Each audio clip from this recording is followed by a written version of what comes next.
Boxing hazır. Beyaz bayrak havada. Start verildi ve altılı ganyan başladı. Dağınık bir çıkış oldu değerli yarışseverler. 3 numara Gallardo 5 boy kadar kaybederken 10 numaralı yanlış anlama ve 8 numaralı Sedel var. Rakiplerinin 3 boy kadar gerisinde koşuya başladı.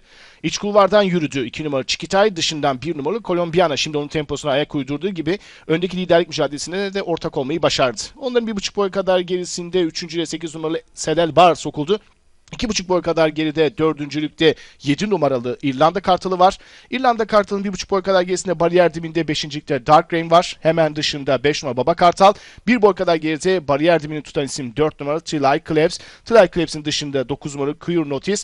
Onun 1,5 boy kadar gerisinde 10 numaralı Yanlış Anlama. 2 boy kadar geride 3 numaralı Gallardo şeklinde son viraja doğru yaklaşıyoruz.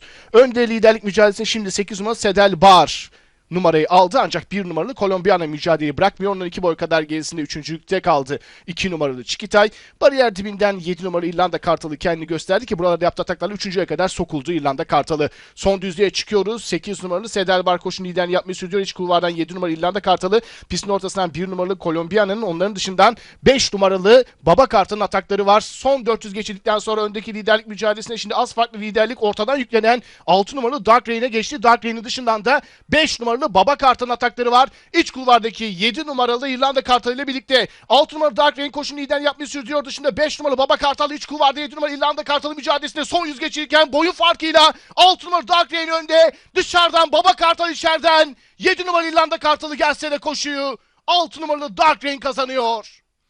5 numaralı Baba Kartal değerli yarışseverler koşunun ikincisi olurken 7 numaralı İrlanda Kartalı da koşudan 3. olarak ayrıldı.